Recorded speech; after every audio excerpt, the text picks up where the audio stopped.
install as a 80-person third job in the shop, captain shop. Of course, you see that there's a limit there, but I think he did a wonderful job. I think everyone agrees. Okay, for starters tonight, we've got a special guest, Mr. Jim Reed from LTV, the Chief Test Pilot. He's got over 35 years of tactical flying experience. Went to Navy pilot training 53, 54, and graduated at 54 at the ripe old age of 21 years old. He spent 12 years in the Marines flying different type of tactical reconnaissance type of aircraft, and then he went on to be a test pilot. While he was a test pilot, he flew such aircraft as the F-86, F-38. We have interest in both of them. I flew the A-7, my dad flew the F-8 with the Navy Reserves, just thought I'd throw that in. Anyways, Mr. Reed gained about 4,000 hours between these two, and most of it being on the A-7. He was a real help in developing the AMF. And Rick Williams, would you like to tell us about your last experience about non-AMF coming out? A little inside joke. Anyways, Mr. Reed demonstrated the A-7D in the 71 Paris Air Show, and he's been with LTV for quite some time. He also helped to train and supervise the A-7 pilots for Portugal. So without further delay, let's have Mr. Jim Reed up here.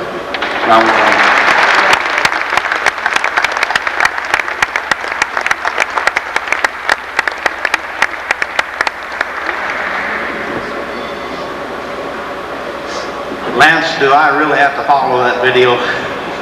I'd like John to go first. I did make some notes. I'm getting old and I didn't want to trust all this to memory.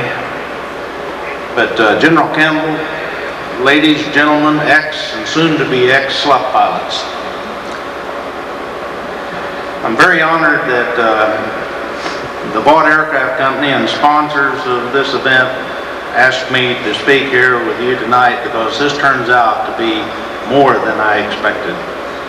Such a tribute to the A-7, which I have worked on essentially all of my test pilot life, except for the period when I was a military test pilot, it's quite an honor to be up here and speak to such a group that has such a vast experience in the same airplane. So I'm going to have to be on my toes here tonight about what I say, obviously.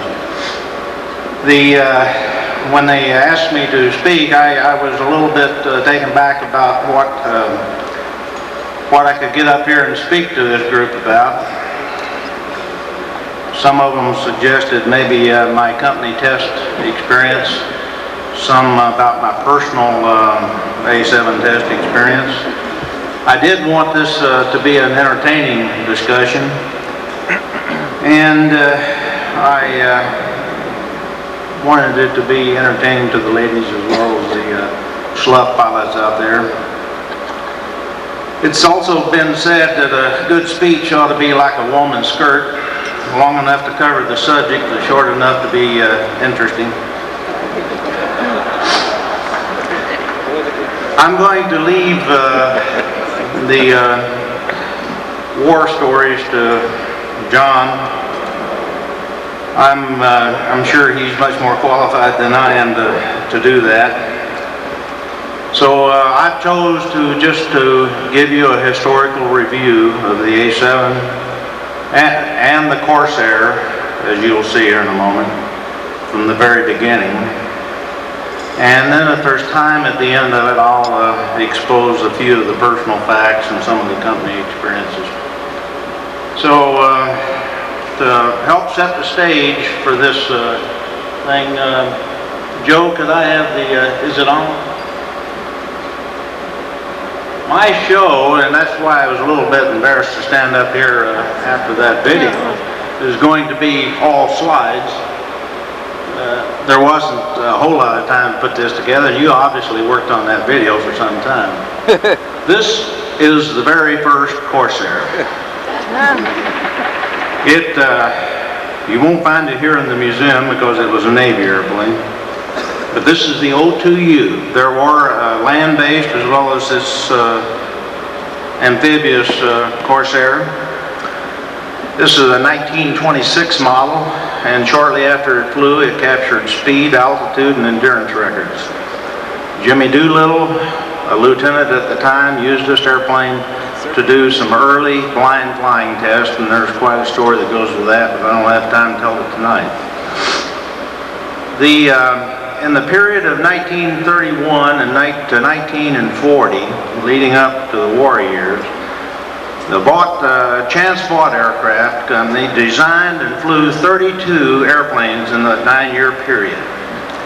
We were primarily prototyping a lot of airplanes for the U.S. Navy, and the company must have had only one test pilot because one guy flew 30 of those. The other 13 models, 19 of them were prototypes, and 13 models though were put into production quantities of some amount for over 400 aircraft. In 1941, the OS-2U Kingfisher, which was one of those 1930 prototypes, entered a production run of over 1,000 airplanes and was used extensively in the early years of World War II. It was also amphibious and carrier-based, much like the original Corsair. However, it did not have the moniker of Corsair attached to it, but this airplane did. This was the next generation Corsair, the XF4U-1. It first flew in May of 1940. It went through rather extensive testing, and by June of 42 they had designed the production model, and it flew in June of 42. They went on to produce almost 5,000 of these Dash 1s, and it entered combat in early 43. As you all know, the Corsair, especially in the Pacific, enjoyed a very good record. The F4U-4, there was a 2 and a 3, but the 4 was the next one they produced in quantities, and they built almost 2,400 of those. There went on to be 35 different variants of the Corsair, and it was produced well into the post-war years. It was sold to several foreign countries, and the aircraft was widely used in the Korean War. After the war, after World War II, Vought jumped into the jet area with the F6U. And if you've never read it, you probably ought to get a book by Boone Guyton called Whistling Death, because he was a Vought test pilot in the late 30s and early 40s, and it was one of the most interesting books that I've ever read. And having joined Vought in the 60s, I really thought I was back in the 40s reading that book. The first jet that Vought produced was an F6U. It was largely unsuccessful.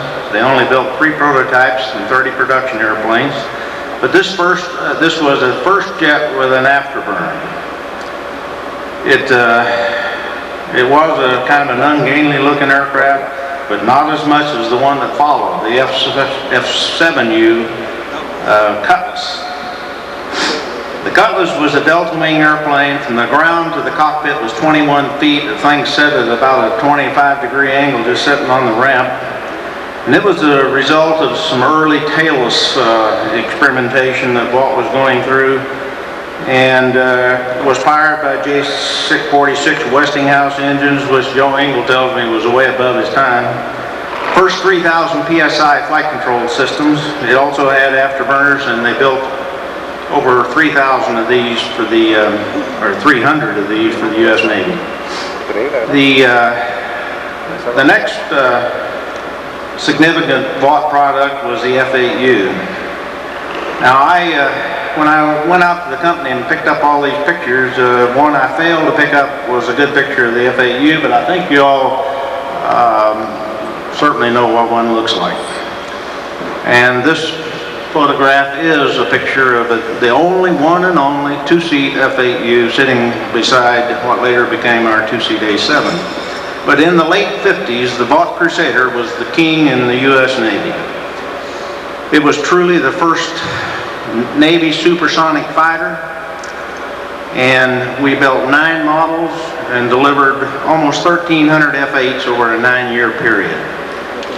This was truly a nice flying airplane, supersonic. There was a large number of these rebuilt in the 60s and redesignated into later models. And it was from this Crusader heritage that the 13 models of the SLUF eventually evolved. There was a follow-on in the competition with the F4. Vought also produced an XF-8U3, which was a bigger, more powerful F-8 powered by a J-75.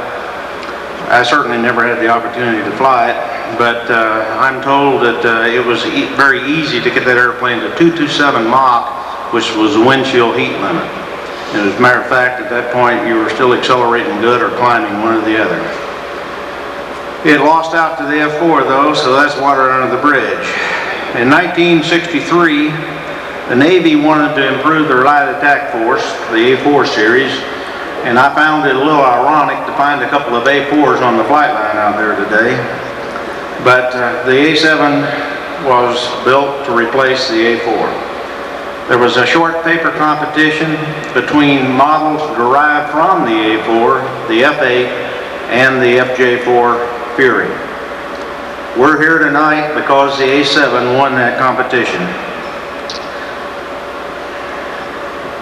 Even though the A7 evolved from the F8 design, it was quite different. It was a short, ugly little feller. It had a fat fuselage, but it had to be that way to accommodate the fan engine. The engine was right out of the F-111 without an afterburn.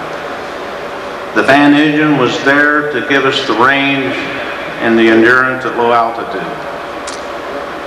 It had internal fuel for more than 4 hours and over 7 hours with external fuel tanks, 6 weapon stations, and a lot of this stuff you all know, but to share my notes, I'll run through it real quick. Some of it you'll probably disagree with. Comfortable, roomy cockpit. Comparable mil-power performance, believe it or not, with the F-8. As a matter of fact, I chased it some with an F-8, and there were times I was having to use the afterburner to stay with it. The wing didn't move up and down. Had fixed 2-position flaps, which may come as a surprise to some of you. A good autopilot, a good ground map radar, analog dive toss bombing computer, Doppler nav radar, a large speed brake that was had a design requirement to keep the airplane decelerated below 450 and a 50-degree dive at full power from some ungodly altitude, I forgot what. It weighed about 18,000 pounds without fuel or load and had a 38,000-pound takeoff gross weight limit.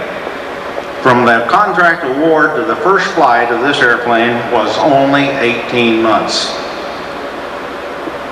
The first flight was on 25 September 1965 with John Conrad at the controls, and it was a very abbreviated flight. It was a 9270 back to the runway.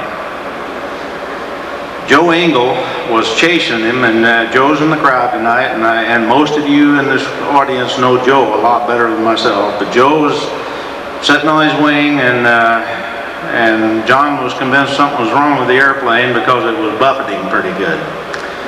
They put it back on the ground, and after a lot of discussion, they all convinced John that this phenomenon is what we all know now as flat buffet.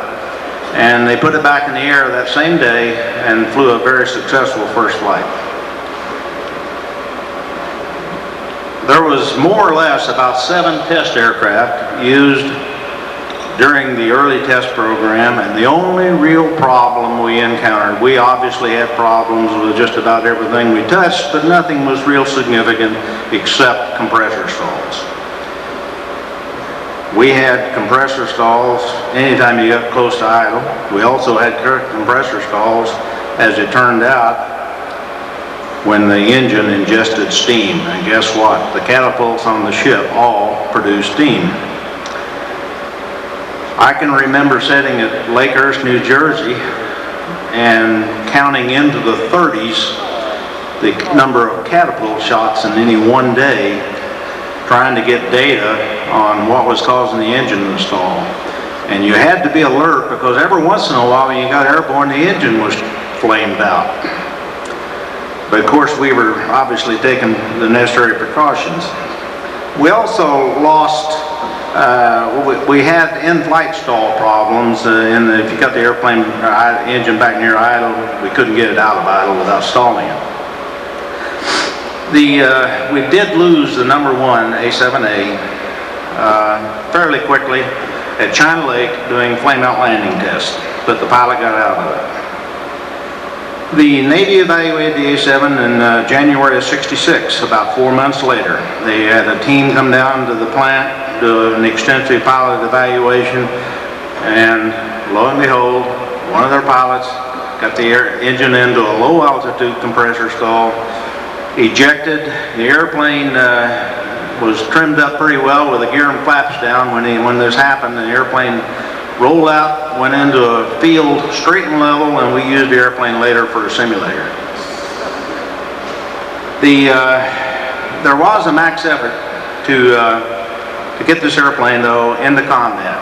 The time is the '66 period now, and you all know what was going on at that time.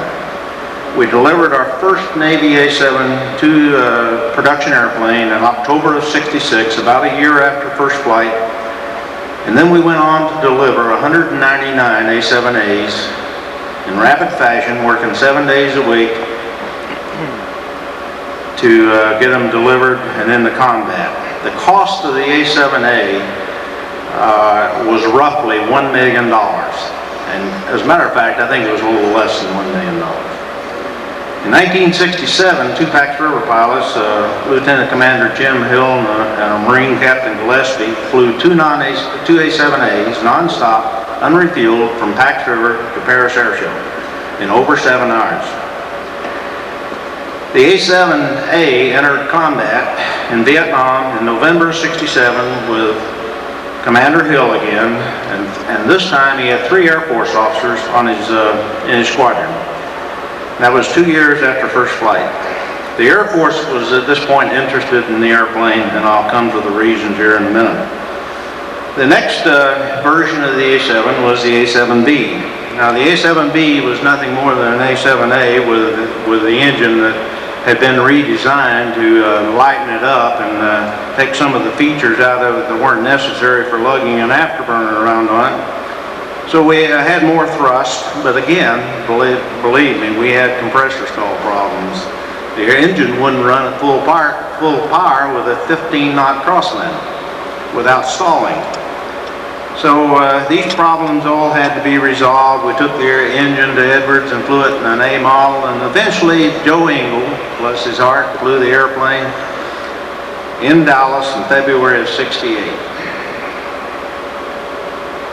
The A-7B, we went on to deliver 195 of these airplanes in the next 15 months. We were meeting ourselves coming and going in Dallas in those days, delivering these A's and B's, and at that time we had also about 15 F-8s we were cycling through there a month. The A-7A and B became the real Navy attack workhorse in Vietnam. And you're looking at a picture of the wing fold joint. The wing is folded, it looks a little strange there. But that's just one example of a photo I found with some combat damage on an A-7. I might also note here that I'm not sure everybody in the audience knows it, but the A-7 also flew once and I believe twice with the wings folded.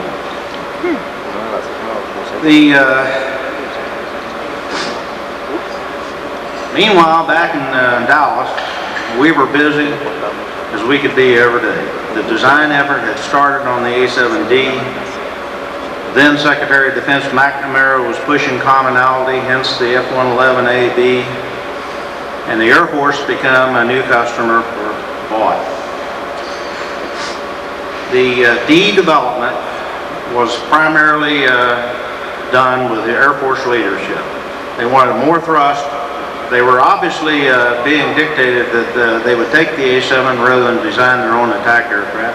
So they said if they're going to take it, they wanted some changes. Well, the changes they wanted was more thrust, which made it a heavier craft, to make it more survivable, an M61 Gatling gun. The earlier airplanes had Mark 12 bang-bang guns. They wanted armor plate, they wanted a good weapons delivery system, and they wanted it redesigned for field operations. The latter wasn't too difficult, but some of the rest of it was. I don't really have a good picture of the A-7. Am I hung up, Joe?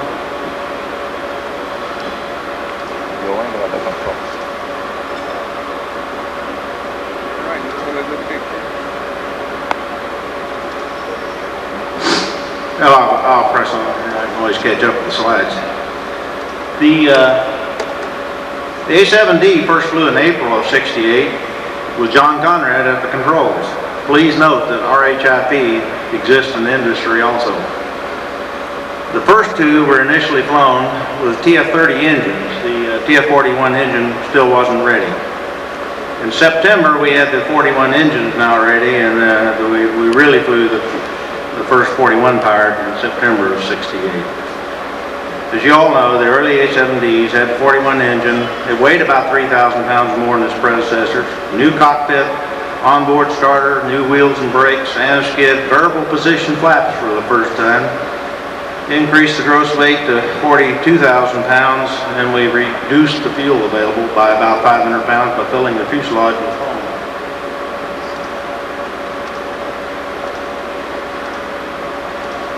Well, I hope I don't have to do without slides the rest of it.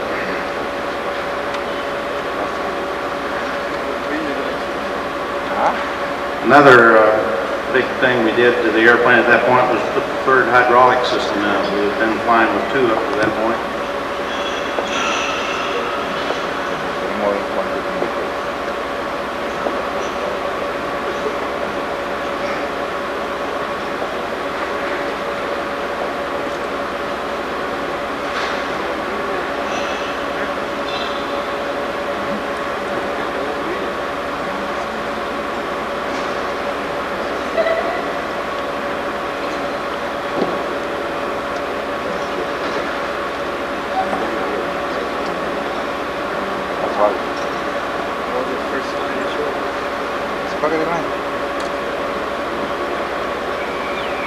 Okay, thank you. You're looking at a cockpit picture of an early A-7D cockpit. It looks a little different from what you're used to. That's one of our early test cockpits, some of the test instrumentation we had in it. When we got around to building the 26th A-7D, we had settled in on a configuration that was a hard, firm configuration now, and remained much the same throughout the rest of the A-7's life. And that included a digital nav weapon computer.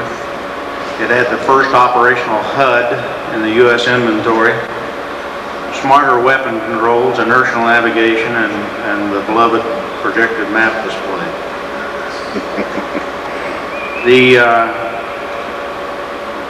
The first aircraft delivery to the Air Force was a test aircraft in June of '69, and from from 1969 to 1970, these were major testing years for the A-7D. And I've just picked out some slides that just show some of the weapon loads we flew. We flew everything but the kitchen sink on the airplane. Maverick coming off the airplane.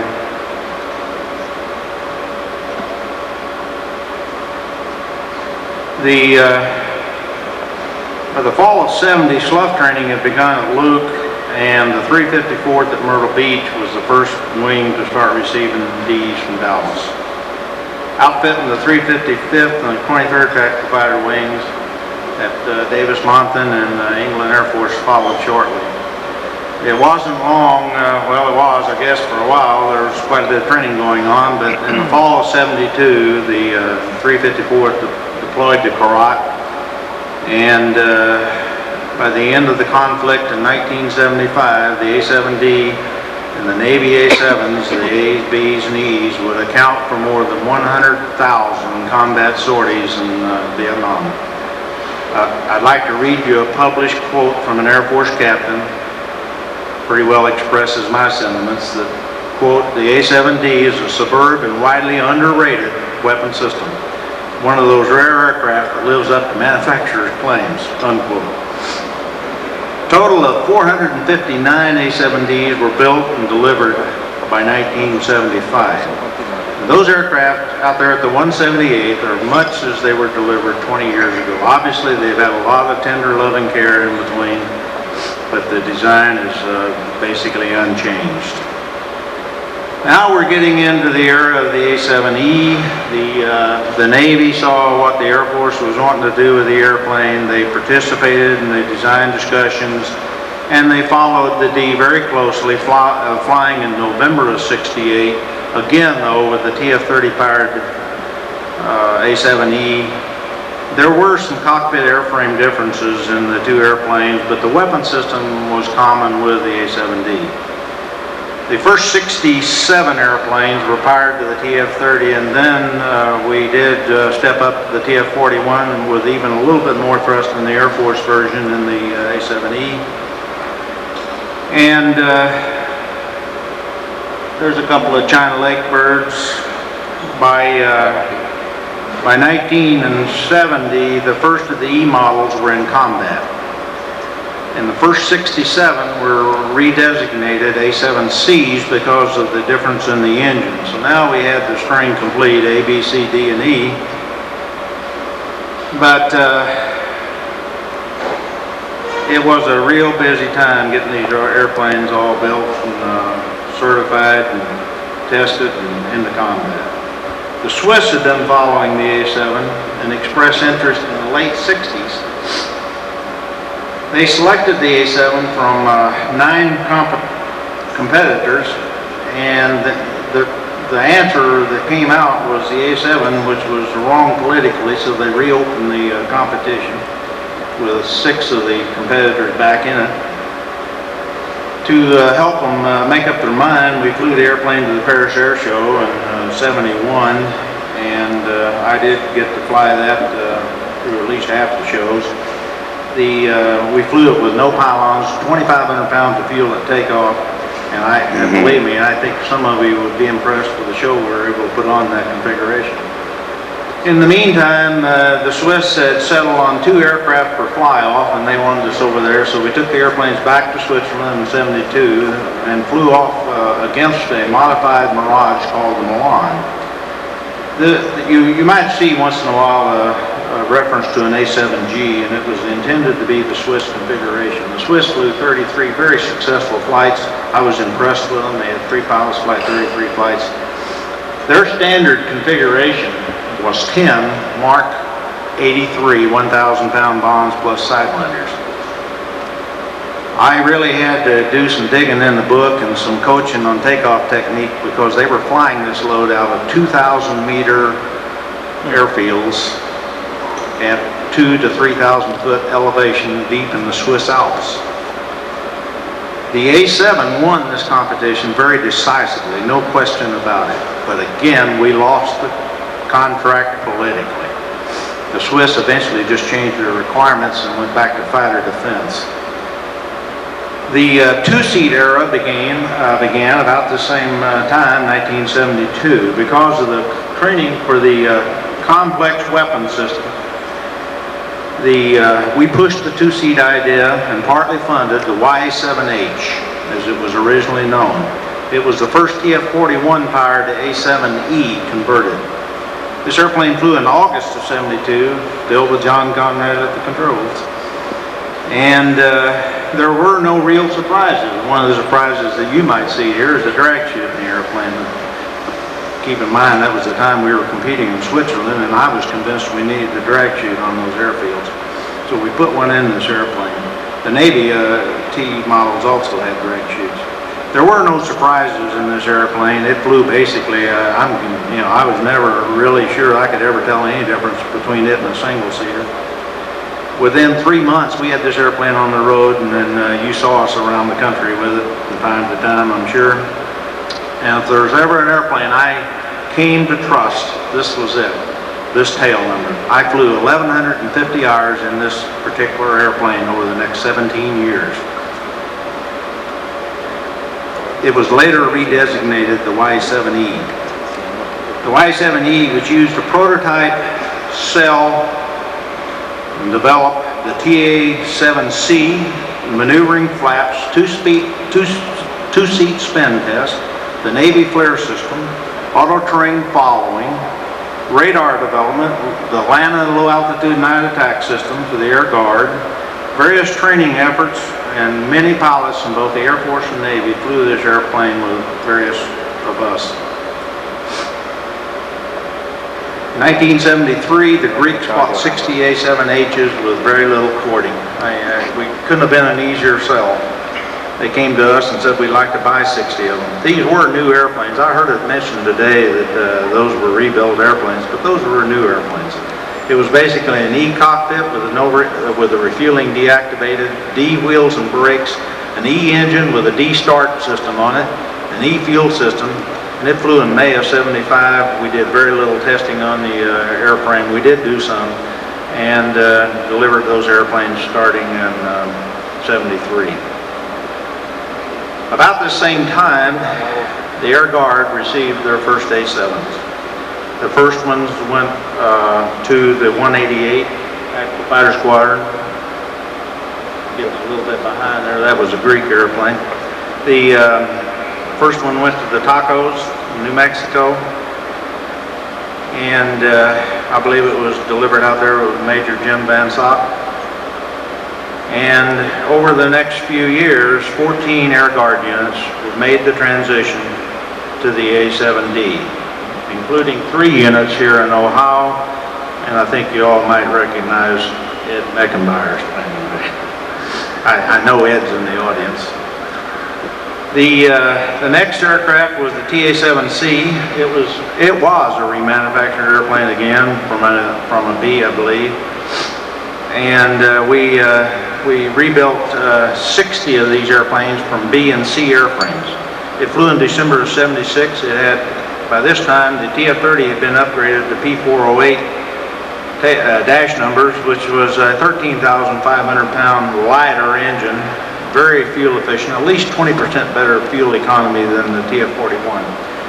It had a rear cockpit TV view of the HUD that we developed so that the rear seater could see what's going on up front, and it was used extensively by the training wings of both Cecil and Navy Cecil and Navy Lemoore. The late 70s was a period of, we also in the late 70s produced these TA-7Cs, but we did a whole lot of mods on the E's coming out of combat. And one of them was to put a night infrared system in them, and that occupied a lot of my time in the late 70s. And we made a lot of changes, and we began to see there might be an advantage to using this system for low altitude night flying. We delivered the first potted clear to the Navy in 1979, I believe, and you can see it hung there on Station 6 on the right side of the airplane there in the lead. It was a fairly large pod, but for the time and the state of the art, it was a pretty good system. By late 80, we were flying using this clear pod on our prototype. We were flying on autopilot, which we had now coupled up as low as 200 feet at night. And some of you got to ride and experience that. I'll back up and say in 1977, the 23rd Tactical Fighter Wing took on the free world with their A-7Ds of Lossiemouth, England, in an international tactical competition. They won that TAC comp with the best overall team, top gun, and top leader. They repeated as best team in 1978. I believe the top gun Joe was John Miller, Captain John Miller at the time. But anyway, that was a feather in the A-7 cap at that time, just demonstrating once again that we had a real good weapon system. In 1980, the Greeks had progressed to where they now had to have their family model, and we built 6 TA-7Hs, 5 of them were new, 1 of them was remanufactured from a crashed D. Again, we didn't have a whole lot of testing to do on this bird, and it flew in March of 1980. And that brings us to the beloved Air Guard two-seater, which I took a lot of heat from through the years for you all having this airplane. The first one was a converted D, the next 30 were new airplanes. Something testing was fairly minimal, but they did go through a fairly extensive test at the Air Force Base. Yes, sir. And I think Jimmy Doolittle had a big part of that. In 1980, the Portuguese contracted for 20 to be designated A-7Ps, remanufactured from the A-7As.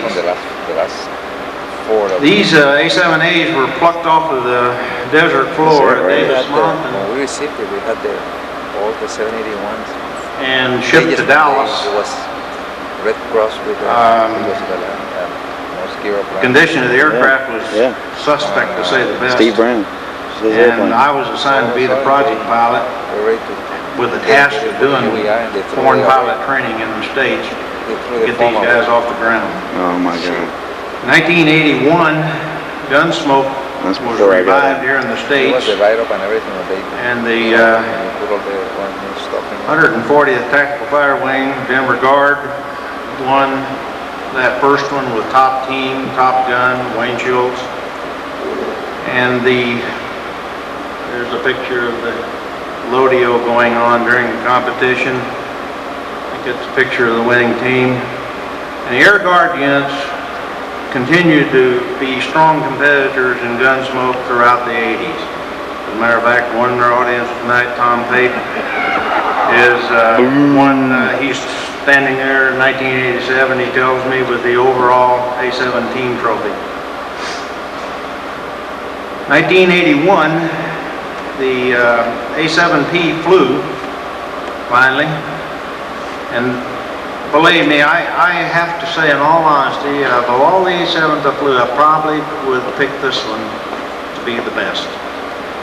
It was a remanufactured A, but it had a combination of D and E systems in it. It had the only shortcoming was the Mark 12 gun, but it had the latest HUD, the latest computer, the best combination of the software between the Navy and the Air Force.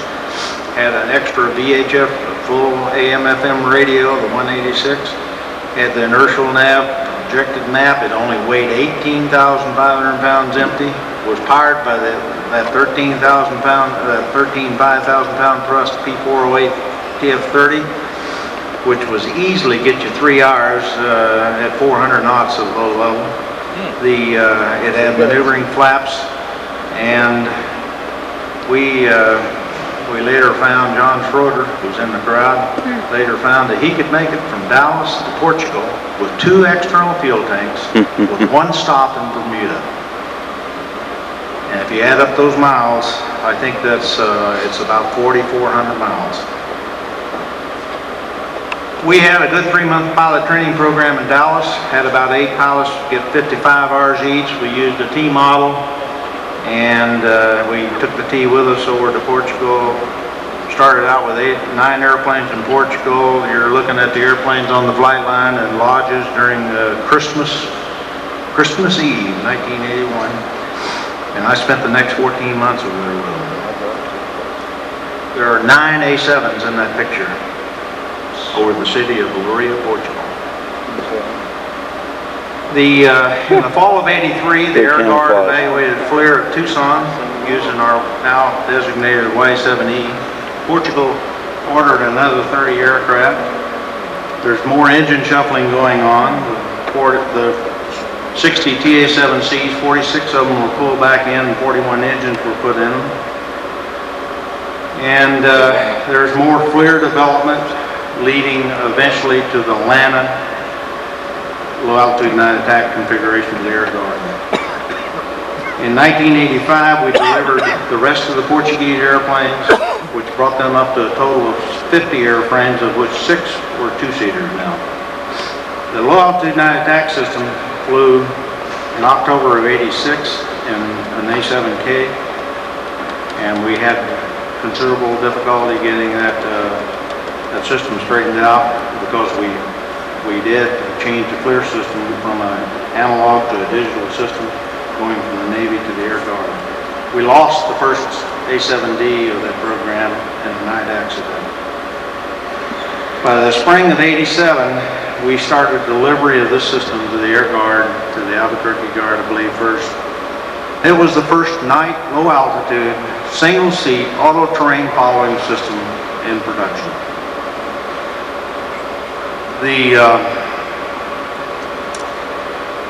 In early '87, the Air Force contracted with Vought to build 2 Y-7F prototypes for test only. It was to be more combat survivable with increased performance, primarily due to putting an afterburning F-100 220 engine in it.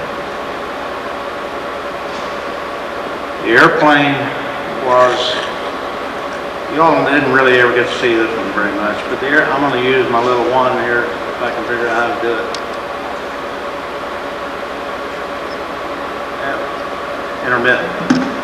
Note the rear end of the airplane there has a much extended vertical fin, and we turn the horizontal tails upside down. The airplane's about 5 feet overall longer. There's about 3 feet forward and 2 feet aft of the wing. The wing was basically unchanged, but there was extensive mods to get the airplane airborne. It started out in pieces.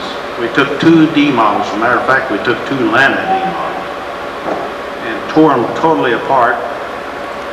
And you can see the sections here going back together. Wings going on.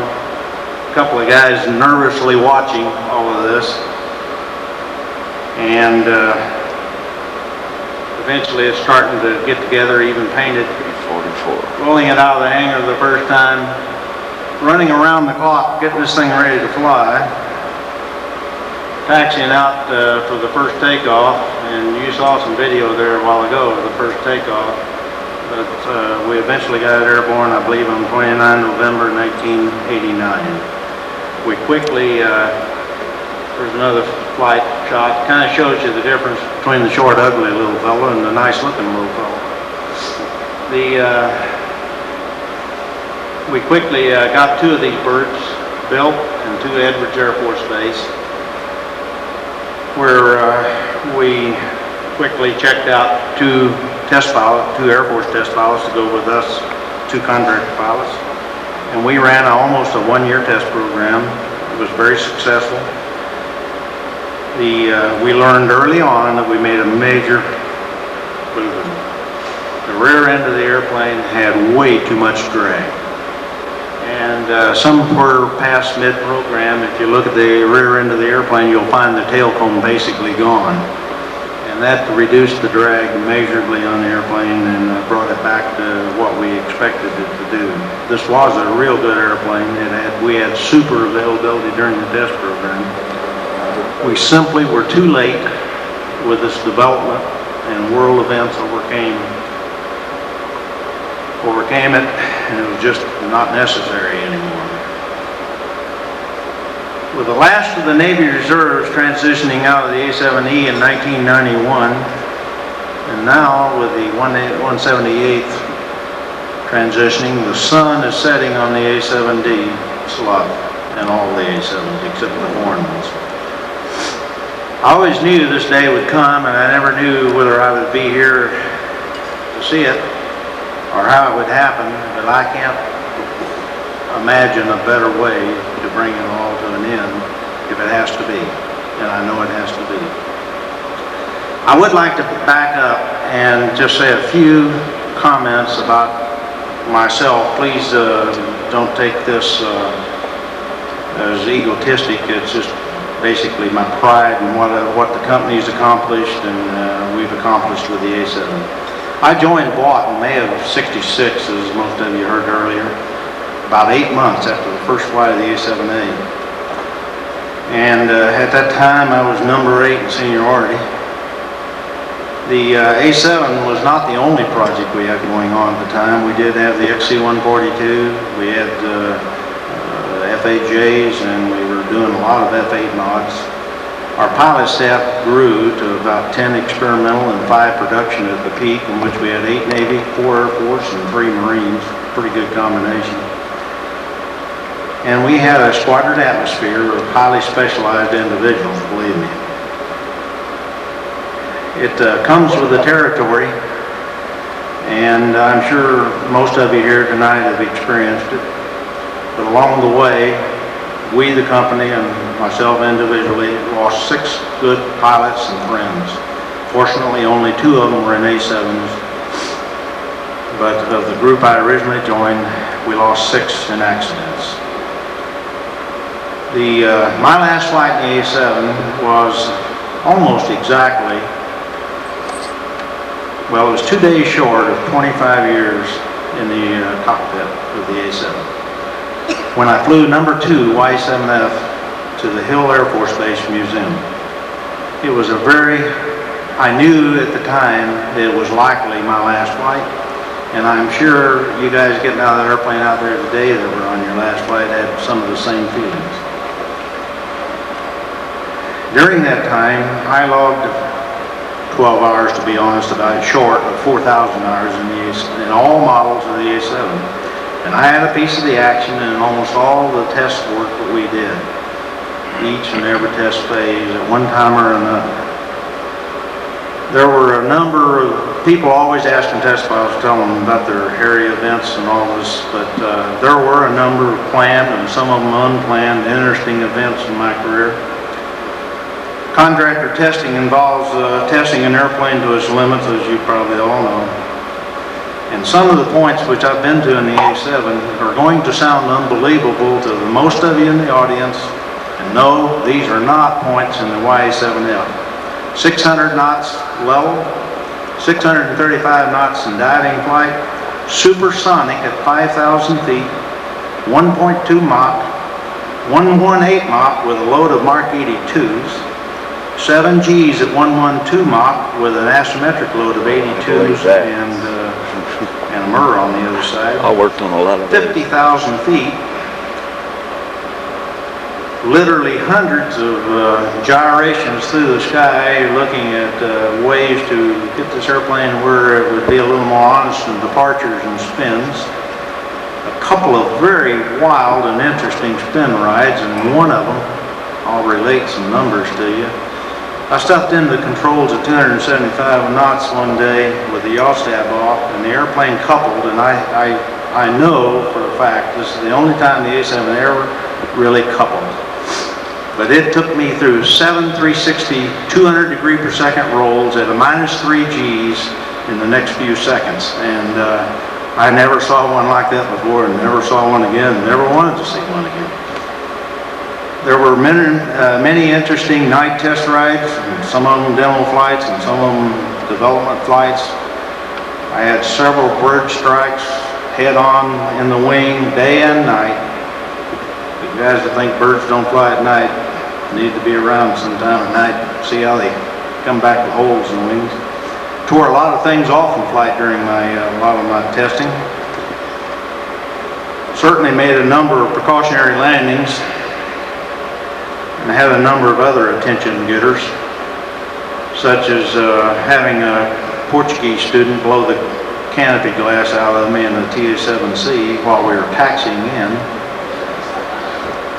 Had 2 or 3 occasions where Portuguese pilots shut the engine down on me in departures simply due to the G's, lateral G's in the cockpit and the flailing motions, and the next thing I know we were flamed out with the throttling off. And also, in the Y-7F, one little thing that happened that I didn't mention is doing some flutter testing on the airplane. At 600 knots, we had some real unusual flaps on the airplane. They were basically double flaps, double jointed, if you will, and I had those mothers go into oscillation on me at 600 knots, and if you don't think that's not a rough ride. Throughout it all, I always got 3 down and locked and got it down on a runway, not always the one intended. But I'm proud of the Vought Aircraft Company. I've been very proud of the A-7 through the years. I've been proud of our accomplishments. And I've also been very proud of all of the people I've been associated with and seen out there flying the A-7s, the Navy, the Air Force, and the Air National Guard. And what they've accomplished with the A-7 was basically unbelievable. It's been a good horse to ride. It took a good team pulling together to be successful. The company team that marketed it, managed it, designed, tested it, military management and test, and last but not least, those operational units out there, all of them, and there were many, dedicated to making it work and perform.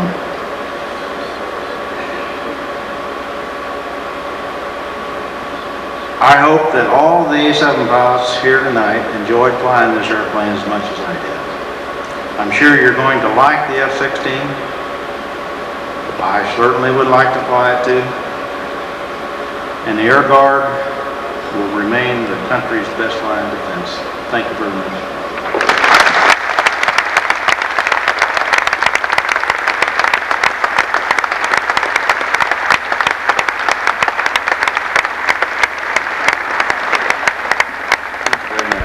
The most important part of flying Corsairs is a hammock and a long runway. Look, I'm not up here because I'm a great aviator. That's obvious. I haven't done anything really spectacular. I've been around a while. There's great guys in the audience out here right now that have either worked on, flown, or been around A-7s a lot longer than I have and have done greater things than I'll ever think about doing. Fact of the matter is, I'm up here only because I had the last chance to get onto and ride, kickstart that Harley, and take it across the desert for one more trip downtown and do what it was designed to do. And that's rain devastation and destruction on the enemy in the face of all kinds of threats. We're talking about, that's right, combat Corsairs. They went downtown, so did we.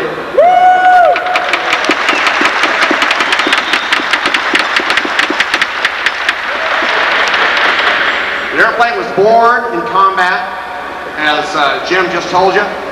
The airplane has performed superbly. Well, it did even more so in the next time it came up to bat.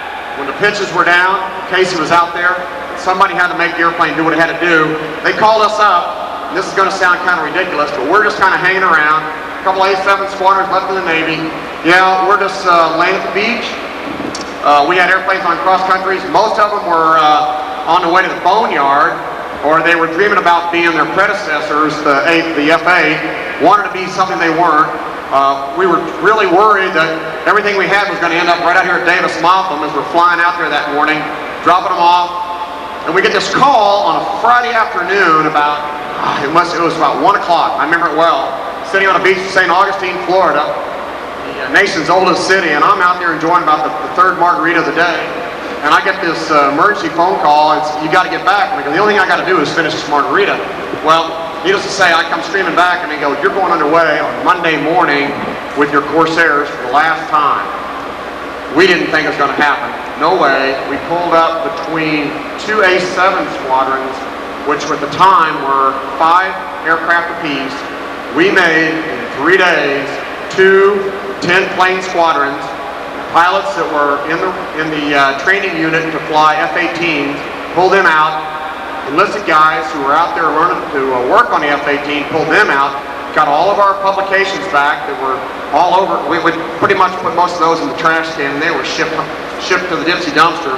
And we got together, and on Monday morning, we were underway, eastbound and down.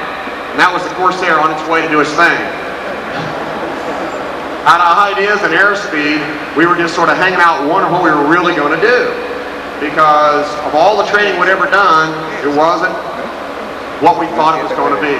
So we raced across with all of our jets packed on the aircraft carrier right on into to the Suez. cheap trip, arrived, and we got all this garbage hanging on airplanes. You know, you got those beauty flares that Jim talked about. It was a real nice piece of equipment. We got tank hanging on it. We had MERS, we had VERS, we had pretty much a hodgepodge of configured aircraft that were destined for greater things, but were trained for the peacetime environment, and it's not the same.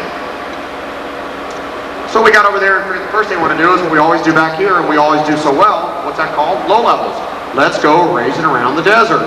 We jumped down in those canyons, as you saw in some of the videos, and we just had ourselves a merry old time thinking that, hey, it's one more drill. It's never really going to happen, is it? It's just for fun. So let's play like it's a fun drill. And we did that with all the Mark 76s. You can see hanging on the MERS out there. You guys have carried them. The multiple ejection racks.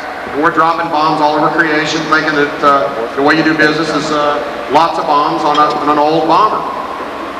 Well, practice tanking, sure, it's fun, it's easy, it's fruitful, we get lots of gas, we wait, all of a sudden things get serious. We got another aircraft carrier out there. Now it's at USS Saratoga. So those of us on John F. Kennedy are starting to think that, hey, maybe these guys are really serious about doing something with our airplanes. Sure enough, they were absolutely right. The F-18s showed up out there, and we started doing things called maritime interdiction. What is that? For guys in the guard, that's actually flying over water and making the guys on the water afraid that you're out there. We used to strafe across the bow, stop them, and they would go dead in the water, and we'd put helicopters with SEAL teams on top of them. They'd go down and check out the cargo, trying to enforce the embargo. It's one of those liberal sort of things.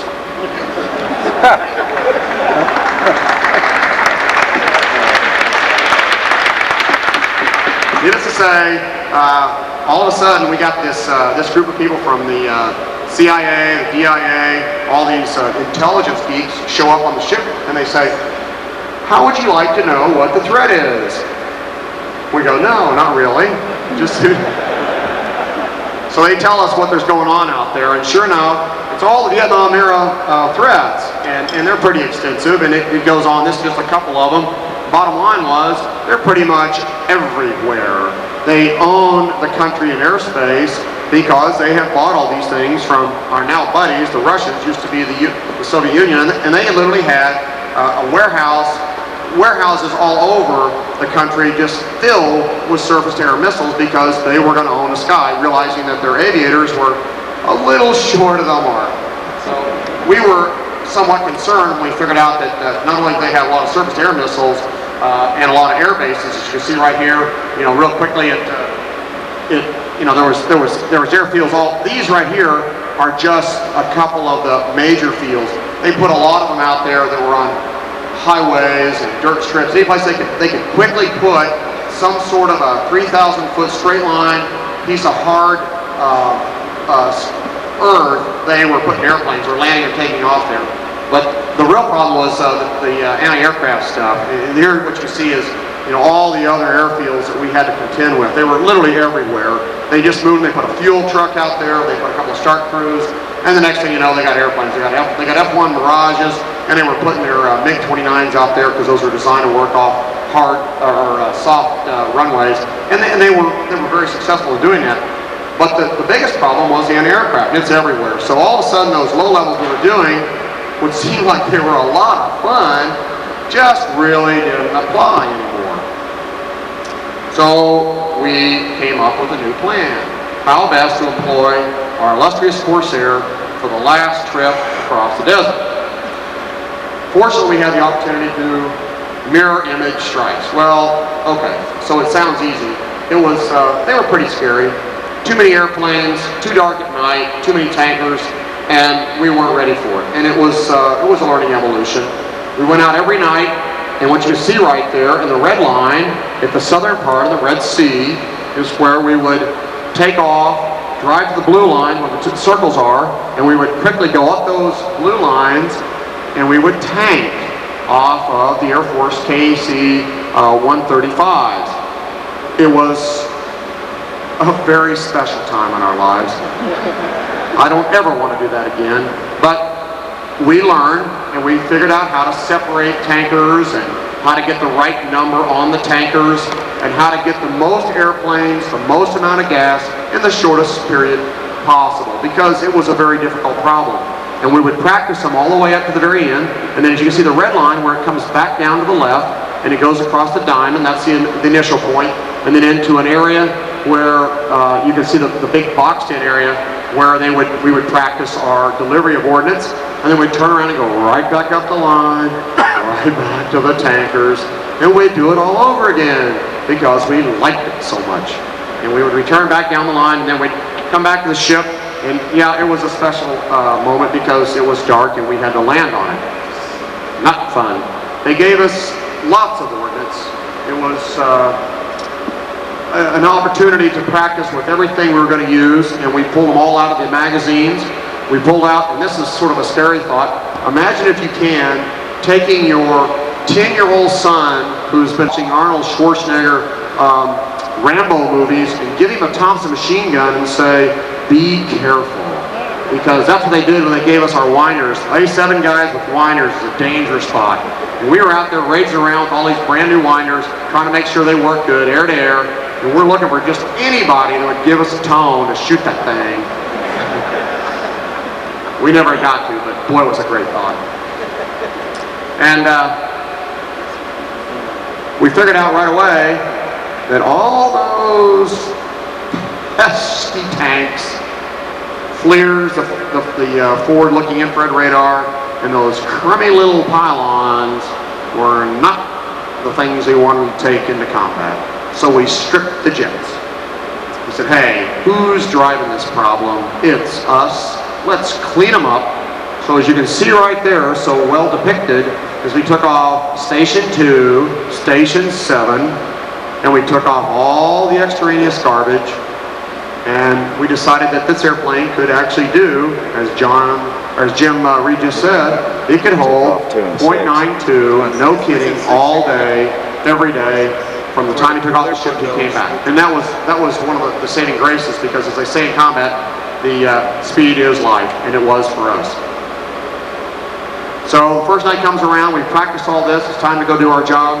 We're pretty much pumped up. It was a late afternoon, everybody's racking, we get the call, time to go do it. We waited till the last second, told all the rest of the guys in the squadron, they all scrambled down there, and about 3 o'clock, 2:30 in the morning, we're airborne and headed towards the north. These are 2 tanker tracks called Raisin and Prune, just like you saw in the mirror image strikes, because we use those every day, both day and night. And we'd go up there, join on them.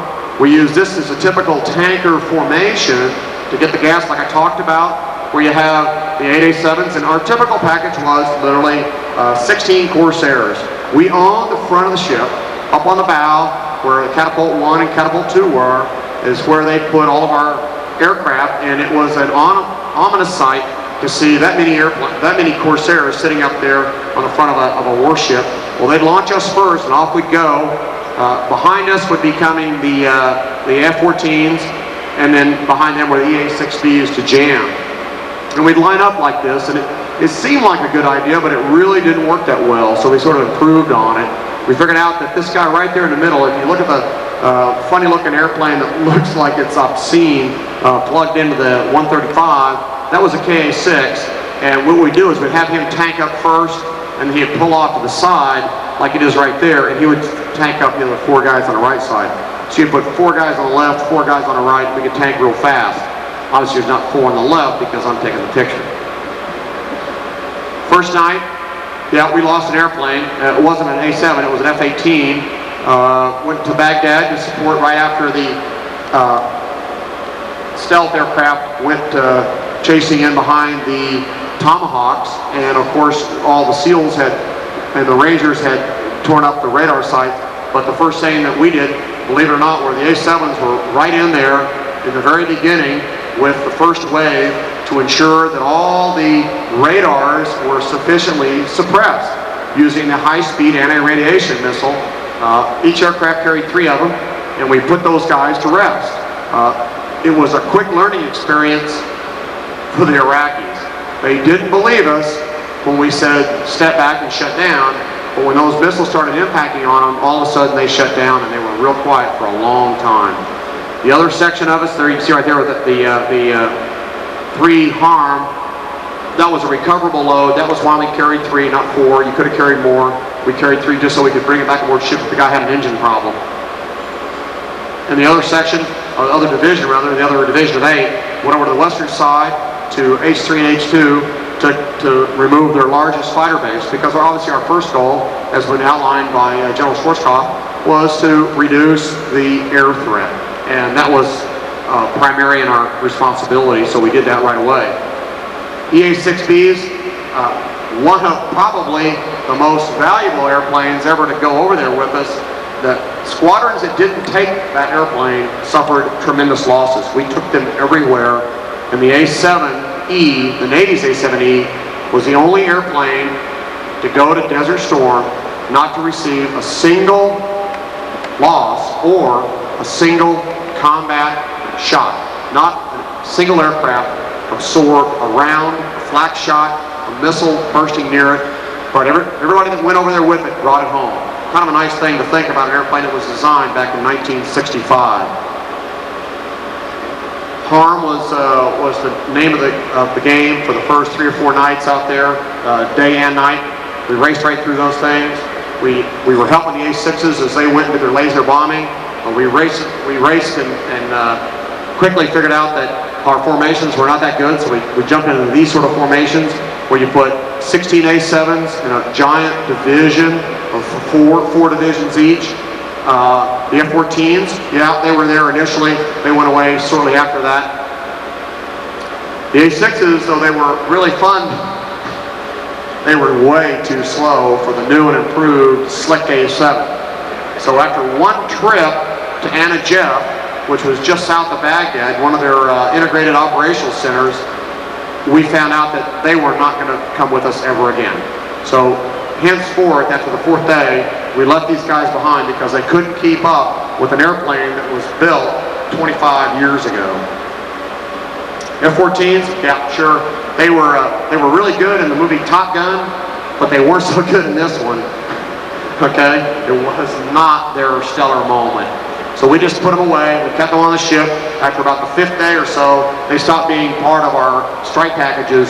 And the A-7s went downtown alone and unafraid with their EA-6Bs jamming for them. And it was one of those, this is a manly thing, and I guess we're going to do it because it's the right thing to do. E-2s, giving us close control all the way there along with the AWACS. They were very beneficial. The first couple of day strikes, that weapon that was designed back in Vietnam, the walleye, sure enough, it works just as advertised. We put it on everything you can imagine out there for about 4 days, including that baby milk factory. That was a great hit. That's what a walleye looks like when it goes onto the bridge at Aramati, just right outside of Baghdad, with the assistance of a couple of guys in here who carried a couple of Mark 84s.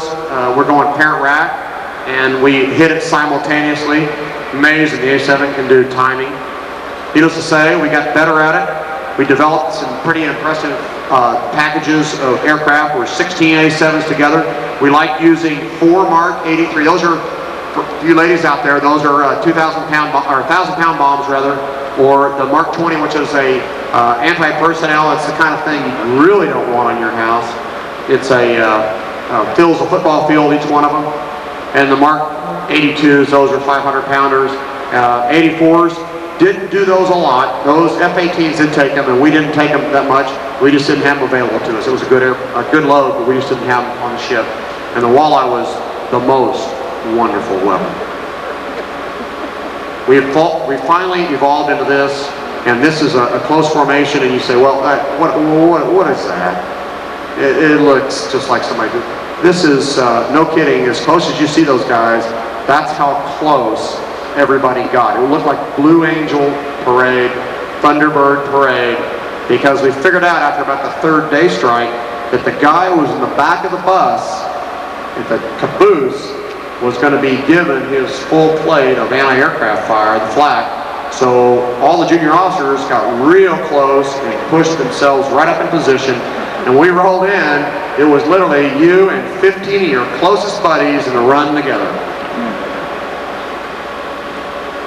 F-14s didn't do us any good, but the F-15s did. It was a nice asset to have. They did all the top cover for the Corsairs. We went all around the country because we were asked to go from the central part of Iraq all the way to the northern part and all the way to the west. We had the hardest targets and furthest north in comparison to the guys in the Persian Gulf. Here's a good picture of what it looks like with the parent racks, so that each bomb is hanging on a single station so that you can get the most speed out of the airplane, and it really paid off. Typical mission up to Al-Qim. This is when they supposedly made superphosphate. As it turned out, they were making nuclear weapons up there, we're pretty sure. You can see the tanking track, which is across Saudi Arabia in the lower section, and then it goes to those two circles in the north. Those are surface-to-air missile sites. We just sort of skirt by those, hoping they won't bother us. But they did shoot those on regular occasion just to harass us and try to wake you up. And it did. It worked. Needless to say, we did a lot of tanking to get there. Once we got up, everybody had, every division had an individual target that was their assignment. And you were expected, as a division of 4, to put all your bombs on that particular target and not spew those things like the B-52s do in their carpet bombing. Because as we all remember, the A-7 is a point bomber. Well, we were pretty good at that because you pull away with a load like this. This was a little bit later, but it was a typical load with 8 of those 82s on there, 8 500-pounders, rolling in, and sure enough, you could pull off and you get some pretty good hits down there. We did very good work with our high dive. 50 degrees was pretty much the standard, rolling in from around 22 to 25,000 feet. You'd be in the dive for maybe 4 to 5 seconds at most, and you'd be out of it. We had a hard rule. You had to be out by 10,000 feet. In essence, your nose is up, you're climbing away, and you're out of the anti-aircraft fire problem. That was the biggest problem, just staying away from those guys. Because you could see it down there. The first bomb would go off, the earth would erupt with all the anti-aircraft fire because they knew you were up there. We'd be using those jammers to get us to the target, and then when we got there, the bombs go off, it was still the sky. This is what it looks like to find one of those Scud sites. You read about them in the news. They hit them everywhere. They were hard to find. On the way in, the way out, we'd take photographs of everything we thought that might look kind of unusual. Sure enough, there turned out to be one. So we go back the next day. This is only 8 airplanes. A-7 pinpoint accuracy, right on it. It went away, and all those that rocket motor fuel is turning into smoke and fume. This is Sheikh Mazar, right outside of Baghdad. Just a typical strike right here. The airplanes that they had there were attack helicopters and some of their later versions of attack aircraft, and we were tasked with ensuring they don't protect their troops. So each guy had a particular spot on the airfield to bomb. 16 of us, without any fighter support, and we go raging up there, and as they pull away, now if you can see, each section over there has got a bomb burst where it's going off because we've learned our lesson. Everybody goes in together, everybody pulls off together, and there's actually a guy here tonight who had a great kill. It was an air-to-ground kill on an airplane taxiing. I don't know what kind of medal you get for that, but it was a nice job. They never made it to the Blue Concourse. They made it to the bomb ramp, and that was all over. But there was a guy taxiing on the west side over there who didn't quite make it down the runway before the Mark 80 500-pounders went off in his face. Rocket motor facility, test, development, and production plant. This is just to the west of Baghdad. It's called, this is Fallujah, I believe.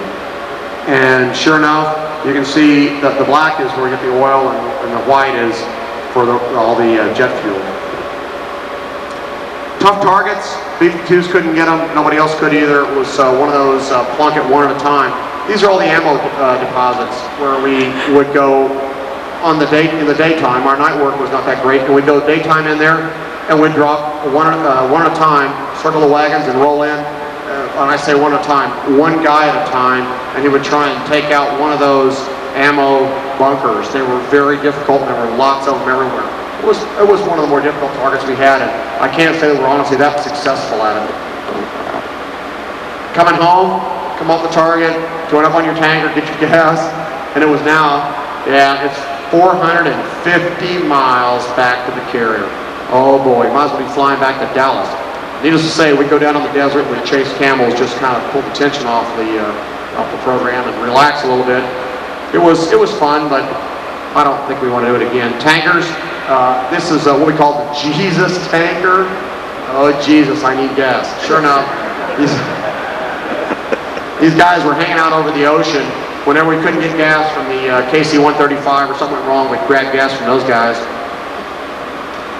Troops, they were really digging it. How do you keep morale up? Well, they were putting camels on the side of the airplane just for fun. They put them on their shirt every time they launched an airplane that went over there, and they put them on the side of the airplane. The old A-7 was pretty good. We were looking today, that happened to be in the museum, there's a B-24 in here that flew in World War II that has camels on it from flying over the desert. Brings back old memories, I guess. Kuwait, long ways. We didn't know how we're going to get there. I mean, it's like forever to get over to Kuwait. That's 750 miles. But yeah, they said, you guys got long legs, Corsairs can do it. Who do you get to help you? Hey, you call a spaceship captain. So we got E.T., he gave us a hand. We went flying over there. He gave us some techniques, and I got our saucer 750 miles and still find the target. Rockeye was a weapon of choice because it just destroyed everything in its way. Covered a lot of area. We'd roll in. That was this is the light load right here. He's got 6. Normally we went with 8. We go with about 8 guys. Targets look like this. Pretty small, hard to pick out. Anti-aircraft sites, armored cars. Sometimes we go for cities like this. This is right outside this Kuwait city. And in reality, that's a suburb that had been moved into by the Republican Guard. And they said, just clean them out. That right there is just the dark area in the lower right-hand side there is just one aircraft's APAM, same as Rockeye, but one aircraft's pattern, and he pretty much wipes it out. Whatever's there is gone now. There were all kinds of fires. Obviously, it was tough to see and made life difficult. And everything came back to a trap. Thank goodness for that. Just to give you an idea, we'll wrap it up. You got 2 A-7 squadrons. Good heavens, how can this be? When Schwarzkopf found out we were over there, he was so upset he was beside himself, because he said that no old aircraft will participate in Desert Storm. Only new, high-tech equipment will be there. Well, nobody bothered to tell the Navy. We got called up, like I said, from the beach. We show up, and we're starting to put bombs all over the place.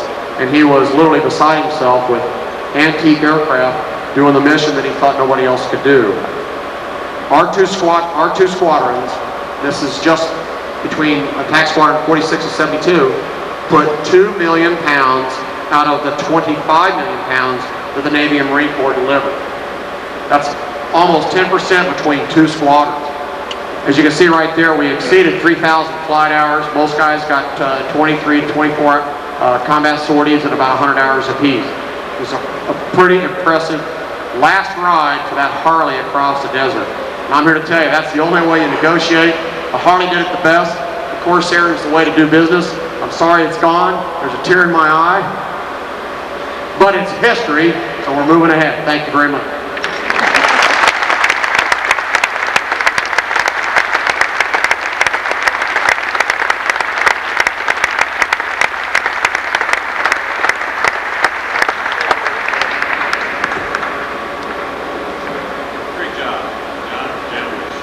Really appreciate that. That was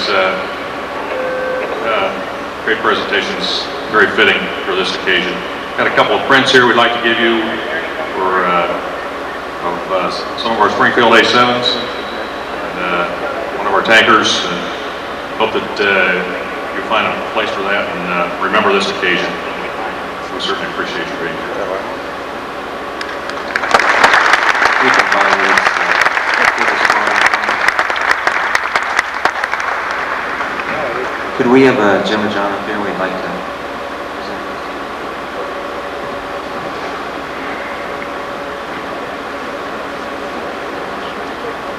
Yo no quiero eso.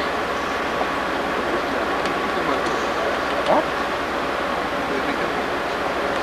Dicen para que quedamos ya ahorita.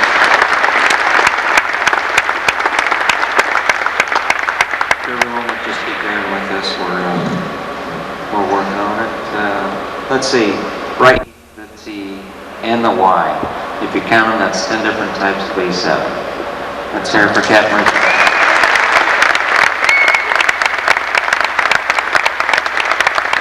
Captain Richardson, you'd like to present the A-7?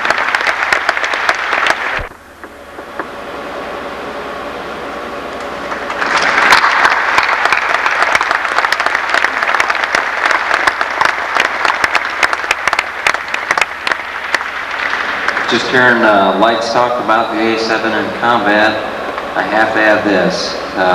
Anybody that ever flew the A-7 in combat sortie, please stand up.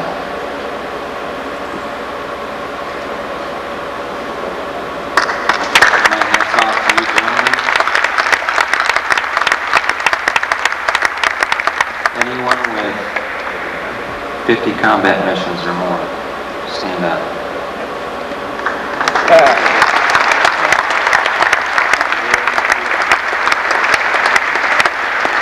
Anyone with 100 combat missions or more in the A-7.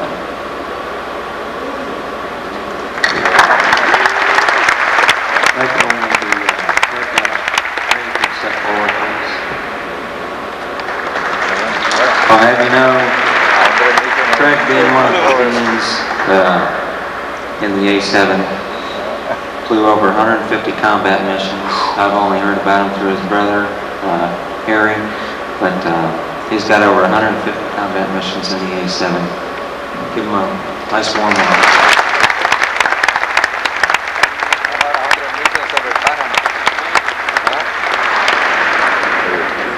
Well, there's one of two ways I can handle this. Anybody that has 5 to 6 family members who support the A-7 mission, please stand up.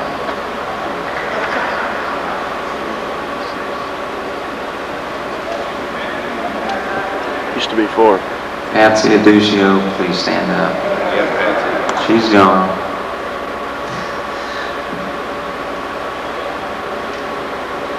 Okay, moving right along. We've got a couple honorable mentions. If we could have Major General John Smith stand up.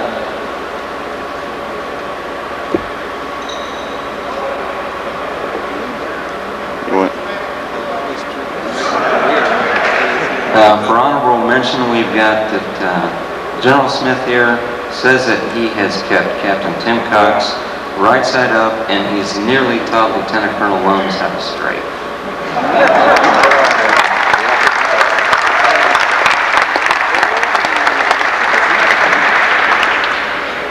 40 Campbell says that he only has 2 approach-end engagements during his whole A-7 career, which is quite some time. But we got a guy here who holds the record for gear up landings.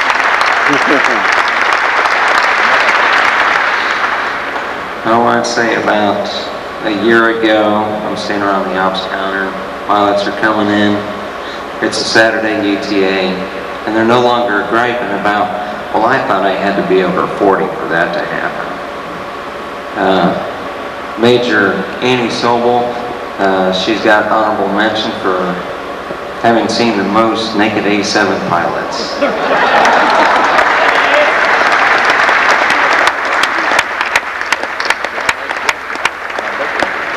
At this time, I'd like to ask Dennis Duffy from LTV to come up. He's got a couple words that he wants to say.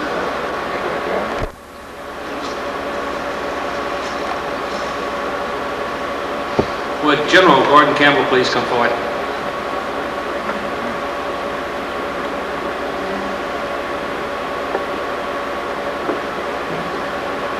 Gordon, on behalf of all aircraft, as Adjutant General of the State of Ohio, commanding the last group of A-7s active duty in the free world that we know of, except for 2 in Greece and Portugal, the last is the very best. Thank you, sir. We appreciate your work.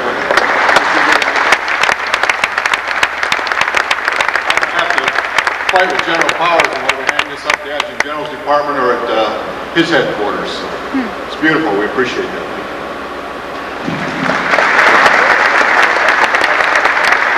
Colonel Meyer?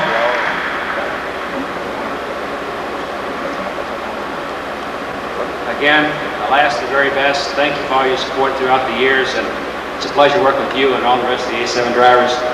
We'll have a lot more gas than you'll have in an F-16. Thanks a lot, Dennis.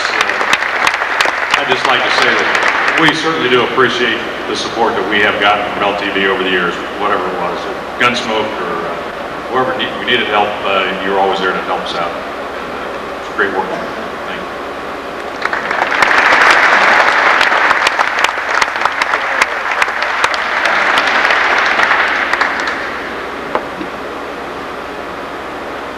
We've got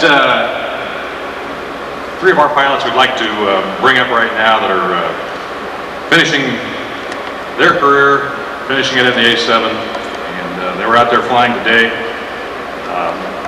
Mel Ross, Bill Malarkey, Bill Simmons, would you please come up?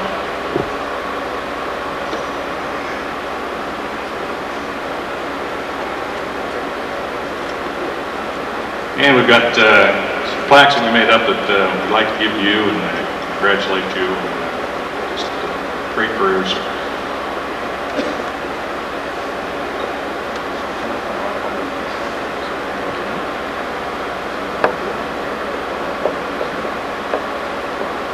These are stick grips that we're taking off of some of the recent airplanes that we've gotten rid of. Make real nice